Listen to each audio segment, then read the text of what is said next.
नमस्कार, बहुत स्वागत न्यूज़ 18 के डिजिटल प्लेटफॉर्म पर आपका स्वागत है। और आपके साथ में ललित प्रजापति, आनंद भी हमारे साथ जुड़े हैं। थोड़ा मिडिल ईस्ट को डिकोड कर लेंगे और अपने पत्रकारिता के पेशे में कुछ जो लोग जिन्हें टारगेट किलिंग कर दिया गया उनके बारे में भी चर्चा कर लेंगे। तो सबसे पहले वहीं से शुरू करते हैं। उनके जनाजे पर भारी भीड़ उमड़ी है और इजराइल इसके बाद एक और गंभीर अपराध के आरोप से घिर गया है। सबसे पहले आनंद, जो पत्रकार मारे गए वहाँ से लेकर उनके जनाजे पे उमड़ी भीड़, कितना मुसीबतों में है इजराइल? बिल्कुल, देखिए 7 अक्टूबर 2023 से हमास इजराइल का जो युद्ध शुरू हुआ था, जिसको लेकर के एक तरीके से फ़िलिस्तीनियों को झेलना पड़ा है, क्योंकि फ़िलिस्तीन कई बार हमास का भी विरोध कर चुके हैं।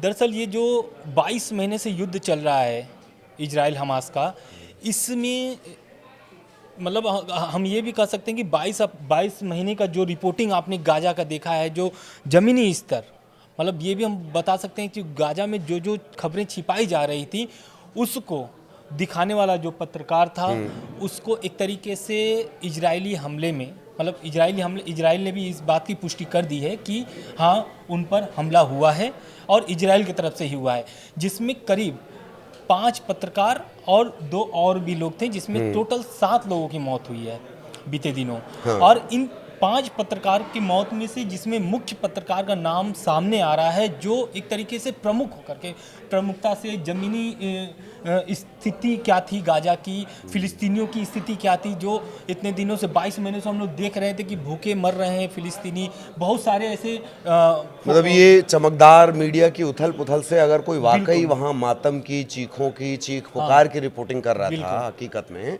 उसमें वो मेरा ख्याल है शामिल रहे हैं। वो एक तरीके से बारीकी दिखा रहे थे, जिससे इजराइल की ही एक तरीके से पोल खुल रही थी और इजराइल इससे एकदम खफा था। और ख़ास करके जो पत्रकार इसमें मुख्य रूप से जो काम कर रहा था, उसका नाम था हसन अल शरीफ। इन्होंने जो पत्रकारिता की, जो फुटेज दिखाई या फिर जो भी रिपोर्टिंग वहाँ से उन्होंने किया, एक तरीके से जो लोगों पूरी दुनिया, हाँ, अब 22 महीने में जो भी आपने गाजा के प्रति देखा है या फिर इंटरनेशनल मीडिया जो कवर कर रही थी पूरी गाजा रिपोर्टिंग में, या फिर इंटरनेशनल मीडिया रिपोर्टिंग में जो अगर प्रमुखता से अगर दिखाने वाली कोई भी स्टोरी गाजा की थी, तो वो इनको ही श्रेय दिया जा रहा था।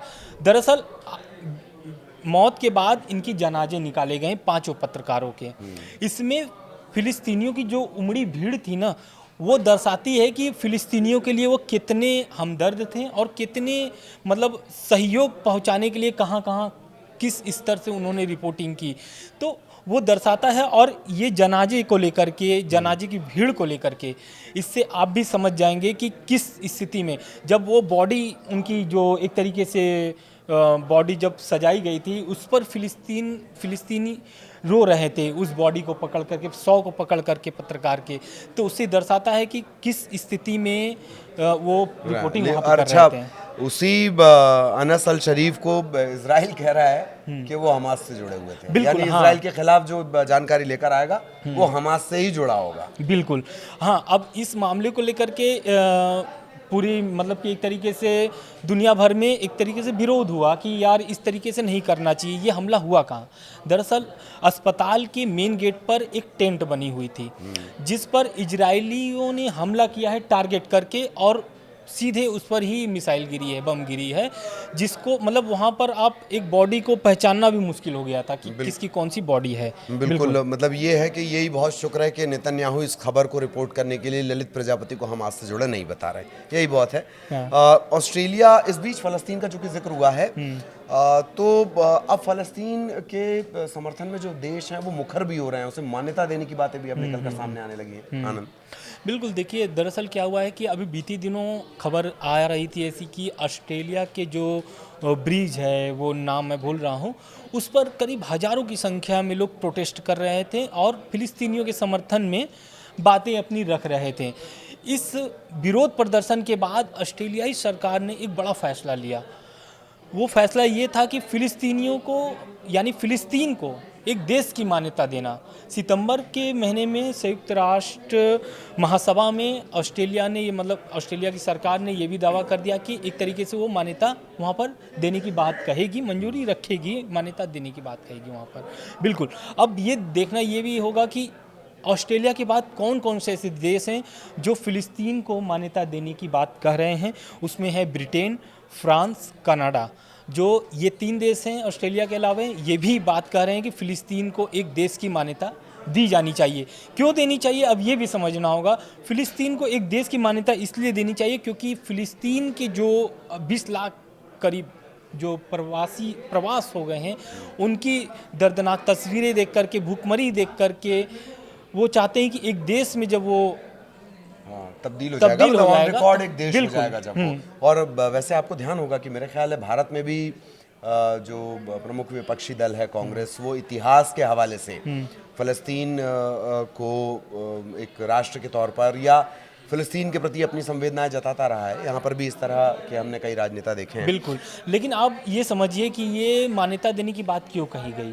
दरअसल इजराइल 7 अक्टूबर 2023 के बाद से बीच में सीज़ फायर हुए थे। सीज़ फायर के बाद कुछ दिनों के लिए हमला रुके भी थे, लेकिन मामला बिगड़ जाता है। हमास के मतलब कि हमास के कब्जे में कई इजरायली बंधक हैं जिसे हमास छोड़ने के लिए राजी नहीं था, ऐसा इजराइल का दावा है। लेकिन फिर वही सीज़ फायर टूट जाता है और इजराइल हमला फिर से शुरू कर देता है। उस हमले में अभी भी हमला वो जारी है, लगातार जारी है, जिसमें अभी आप खबर में हम लोग बताए भी हैं कि 5 पत्रकार की मौत हो गई है।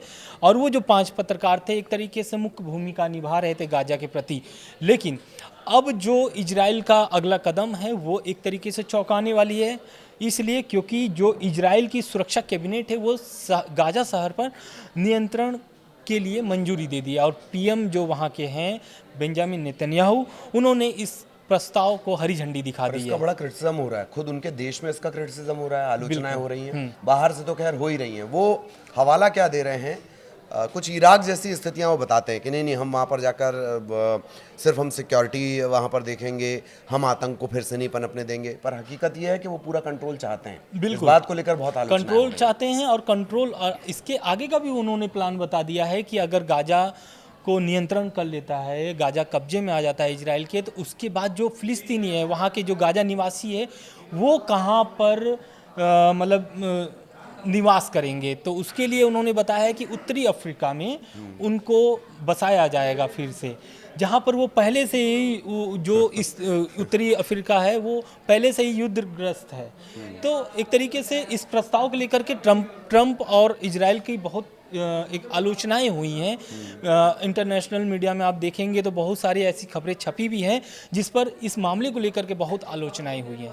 बिल्कुल, वाकई इस मामले को लेकर आलोचनाएं भी हुई, और सबसे बड़ी बात कि वो अपने घर में इन तमाम फैसलों के बाद, उनकी खुद की जो कैबिनेट है, उनकी विपक्षी पार्टी है जिसने शुरुआत में ये कहा था कि हम पूरी तरह सपोर्ट में हैं, वहाँ से भी नाराज़गी के स्वर आए हैं। लेकिन अगली चिंता इजराइल के लिए ये नहीं है कि वो अपने घर में तो घिर ही रहा है, गजा को लेकर उसका प्लान वैसे ही सवालों के घेरे में है। आलोचनाएं हो रही हैं यूएन से लेकर, और तमाम लोग कर रहे हैं। लेकिन एक सबसे बड़ी बात कि ईरान गुपचुप जो कर रहा है, ईरान जो गुपचुप कर रहा है, सबसे बड़ी चिंता की बात इजराइल के लिए वो हो सकती है। ईरान का जो नया प्लान है, जो कहा जा रहा है, वो महायुद्ध की आहट की तरह, और ख़ास बात वो अमेरिका और इजराइल दोनों से छिपकर इस पर काम कर रहा है। बिल्कुल आप सही कह रहे हैं। दरअसल क्या हुआ है कि जब से ये गाजा पर कब्जे की बात इजराइल ने कही है, और या फिर एक तरीके से मंजूरी दे दी है नेतन्याहू ने इस मामले को लेकर के कि हाँ, नियंत्रण हम गाजा के लिए तैयार हैं और सेना भी तैयार है। यहाँ तक कि खबरें ऐसी भी हैं कि इजरायली जो सेना है वो गाजा के सीमा पर तैनात हो चुकी है। तो खबर अब ये आ रही है कि जो एक प्रॉक्सी हम बोल सकते हैं, ईरान की जो प्रॉक्सी है हिजबुल्ला, उससे सीज फायर हो चुका है। ट्रम्प के आने के पहले हिजबुल्ला से सीज फायर हो चुका है, लेकिन अब वो क्या है कि एक्टिव हो रहा है धीरे धीरे। क्यों? क्योंकि गाजा पर नियंत्रण जो मामला चल रहा है उसको लेकर के अब वो एक्टिव हो रहा है। इसलिए एक्टिव हो रहा है क्योंकि पहले भी आप लोग देख चुके होंगे कि जब हमास से युद्ध हो रहा था तो बीच में हिजबुल्ला से भी युद्ध शुरू हो चुका था। क्यों? क्योंकि वो नहीं चाहता है कि हिजबुल्ला की गाजा पर कब्जा किसका हो, इजराइल का, इस कारण से। और हिजबुल्ला किसका प्रॉक्सी है? ईरान का प्रॉक्सी है। अब मामला ये हो गया है कि दरअसल क्या हुआ है कि सीरिया में तख्ता पलट हो गई। तख्ता पलट होने के कारण से वो जो हिजबुल्लाह जो है हथियारों का रूट था, बिल्कुल, हथियार का, हिजबुल- पैसे का, वो डिस्टर्ब हो गया बिल्कुल। क्योंकि नए मेरे ख्याल से जो सीरिया के हैं वो थोड़ा उनका झुकाव अमेरिका की तरफ ज़्यादा बिल्कुल है। हाँ, दरअसल हुआ क्या है कि हिजबुल्लाह जो है वो कमज़ोर पड़ गया, सीरिया में तख्ता पलट से कमज़ोर हो गया। क्यों? इसका बहुत ही बारीकी है, लेकिन आपको समझना बहुत ज़रूरी है।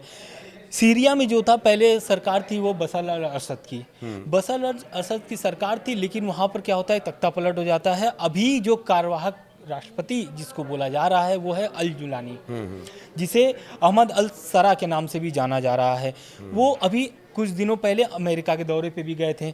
अमेरिका के दौरों के बाद जब वो आते हैं तो स्पष्ट ये हो जाता है कि उनकी जो झुकाव है वो किधर है, अमेरिका की तरफ है। लेकिन इसके पहले की जो सरकार थी बशर अल असद की, वो ईरान से एक तरीके से गुपचुप तरीके से उनकी संबंधें जो चल रही थी, वही जिस तरह के हिजबुल्लाह से संबंध है, बिल्कुल, बताने के कुछ हाँ, और, हाथी के बस दांत दिखाने के बिल्कुल, कुछ और, खाने के कुछ और। बशर अल असद की जब सरकार थी तो कहा यह जा रहा है कथित रूप से कि जो ईरान सपोर्ट कर रहा था, हथियार भेज रहा था हिजबुल्लाह को, वो ईरान सीरिया के माध्यम से लेबनान भेज रहा था। लेकिन अब जो ईरान ने नया प्लान बनाया, क्योंकि अल जुलानी जो है वो यूएस की तरफ झुके हुए हैं, तो अब वहाँ से इनको सीरिया की तरफ से कोई भी ऐसा सपोर्ट नहीं मिल रहा है।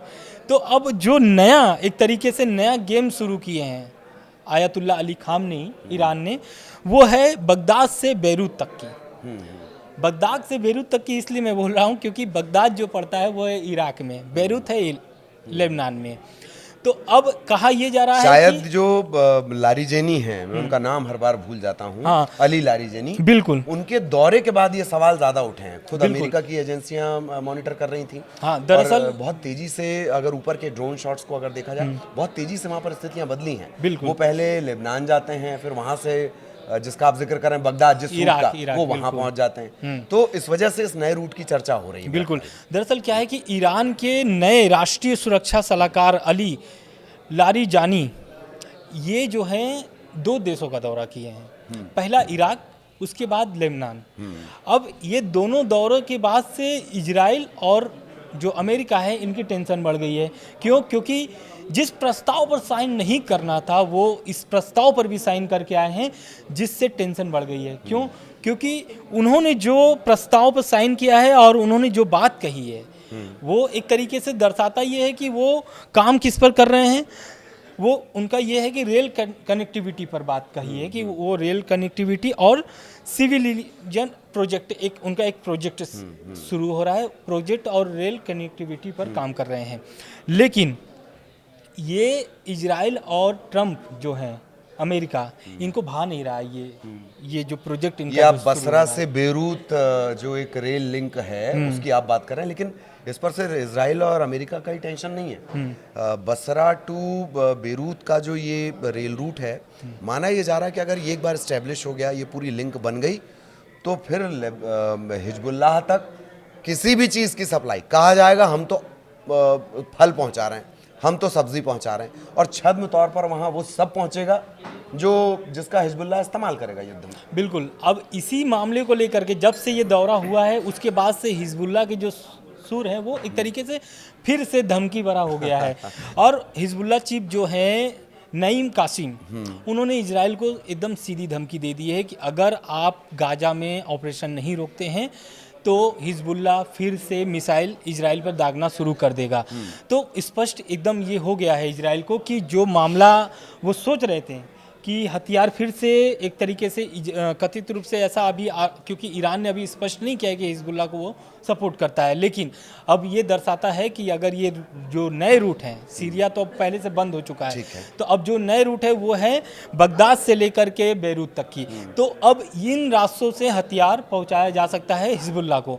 तो कहीं ना कहीं हिजबुल्लाह अब मजबूत होने वाला है और हो सकता है आने वाले समय में हिजबुल्लाह हमला बोल दे, क्योंकि गाजा पर जो ऑपरेशन है वो बहुत ही जोरों शोरों में इजराइल ने शुरू कर दिया है। ये बात सही है। आखिर ज़रूरी थोड़ी है कि वादा खिलाफी करना, बेईमानी करना, अपने वादे से मुकर जाना और विस्तारवाद की नीति को ऐसा अपनाना, इस पे कोई कॉपीराइट थोड़ी है नेतन्याहू का, हर किसी का यही चलता है। तो आज के इस चर्चा में फ़िलहाल इतना ही। आगे भी इससे जुड़े अपडेट आप तक पहुंचाएंगे। नमस्कार। नमस्कार।